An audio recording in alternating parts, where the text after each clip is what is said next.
वालेकुम। यूनानी शिफा खाने में आपका एक बार फिर स्वागत है।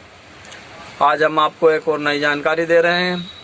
आज हम आपको जानकारी दे रहे हैं एक्टिव स्पर्म के बारे में।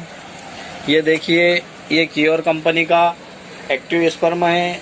ये उन पुरुषों के लिए और उन नौजवान लड़कों के लिए बहुत ही शानदार असरदार है जो लोग बचपन में गलती कर चुके हैं, यानी बहुत ज़्यादा हस्तमैथुन कर चुके हैं और उनके वीर्य में बहुत ही ज़्यादा पतलापन आ चुका है और उसके कारण उन्हें बहुत ज़्यादा इतलाम होता है, यानी कि बहुत ज़्यादा नाइट फेल होता है और धात भी जाती है और बाथरूम के रास्ते चिपचिपापन भी रहता है। ये अपने पार्टनर के पास जाते हैं और बहुत ही जल्दी फेल हो जाते हैं। ये अपने पार्टनर के पास जाने से पहले चिपचिपापन बहुत ज़्यादा लगता है। उन लोगों के लिए ये बहुत ही शानदार है और वो लोग भी इसे ज़रूर इस्तेमाल करें जिन लोगों को शुक्राणु की कमी है। शुक्राणु ये बहुत ही तेज़ी से बढ़ाता है। जिन लोगों के यहाँ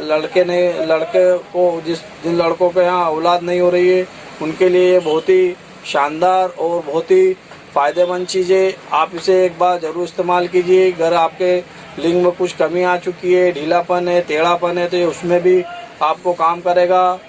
कुल मिलाकर ये आपकी सेक्सुअल संबंधित सभी समस्याओं में काम आता है। अब हम आपको इसे इस्तेमाल करने का तरीका बता दें और इसकी कीमत की भी बात बता दें। तो देखिए, इसे आपको सबसे पहले हम इसकी कीमत की बात बताएं। ये मात्र 210 रुपये का है। 100 ग्राम की कीमत 210 रुपये। ये आपको किसी भी यूनानी मेडिकल या यूनानी दवाखाने से आसानी से मिल जाएगा। इससे आपको करना क्या है, इससे रोज़ाना आपको 5 ग्राम यानी 1 टीस्पून सुबह और 1 टीस्पून शाम को दूध से इस्तेमाल करें। इस बीच आप ध्यान रखें, थोड़ा खट्टा बिल्कुल भी ना खाएं, खट्टे का परहेज कर ले, तेज़ मिर्ची मसाले का परहेज कर ले और वीडियो पसंद आए तो लाइक और शेयर ज़रूर कीजिए।